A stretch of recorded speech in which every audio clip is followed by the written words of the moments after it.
Absolute bombshell at Sheffield United. Our star midfielder only just managed to stay with us on deadline day. All the while, the Gaffer's facing the roughest patch since landing at Bramall Lane.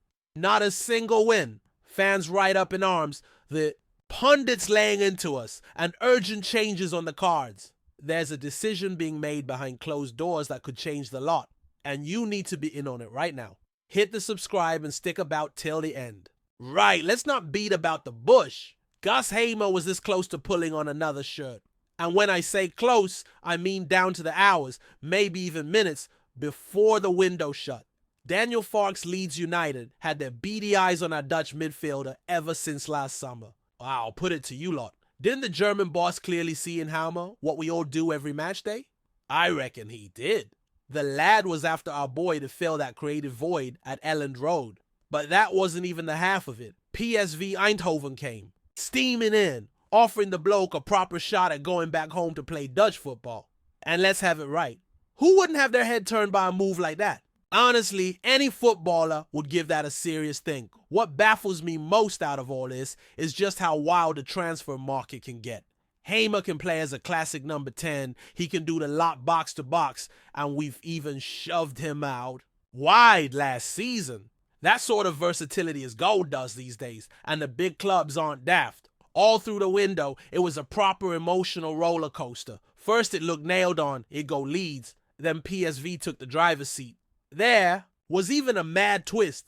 PSV would only snap up Hamer if Brentford got Joey Veerman over the line on the final day. Talk about tension! A total transfer domino where every bit hinges on someone else lining up. I just don't get how a player keeps their head straight with all that stress. I truly think this was a big test of our lad's bottle and attitude. When all's said and done, Gus Hamer's still ours. But after all this shenanigans, you gotta wonder, will his confidence take a knock? Has he been left with that little nagging what if at the back of his mind? Now let's get real. 5 matches, not a single win.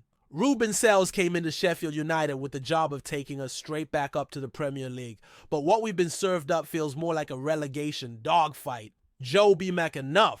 The Sky Sports pundit and ex-pro didn't pull his punches when laying into our Spanish boss. And when I say didn't pull punches, I mean he went in hard, picking apart all our tactical woes. What's bugging me most is the defensive setup. McEnough pointed out what's been plain to see. Against Middlesbrough, Sales picked City Peck, Gus Hamer, and Callum O'Hare as his midfield 3. I put it to you.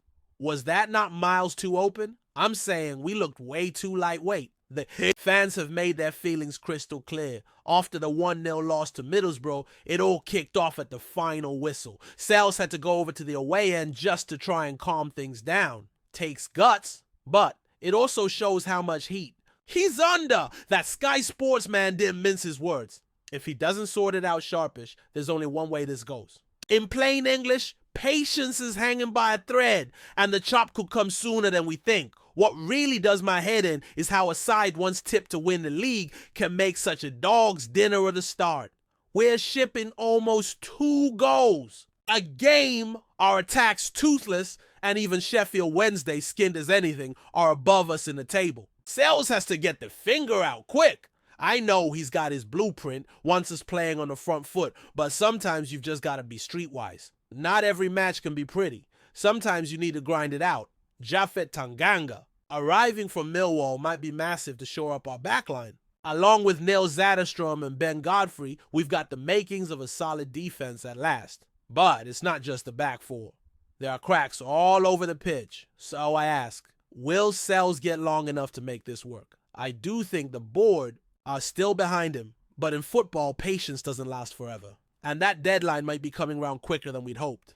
Right, I genuinely want your honest take on all of this. First up, do you reckon we did the right thing clinging on to Gus Hamer, or should we have cashed in and bolstered elsewhere? Pop your thoughts in the comments. Go on, second one, burning. Away. Does Ruben Sales deserve more time to put his stamp on things, or should we be ringing the changes already?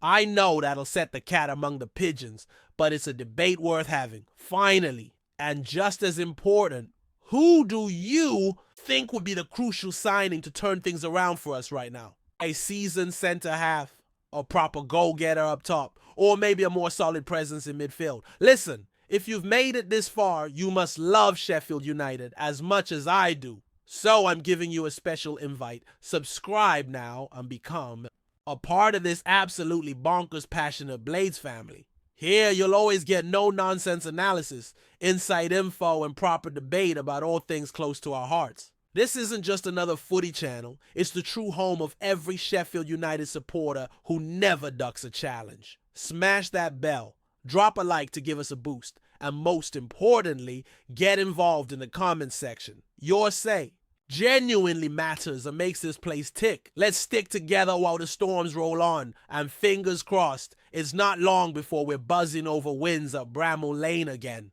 Catch you next time. And always, once a blade, always a blade.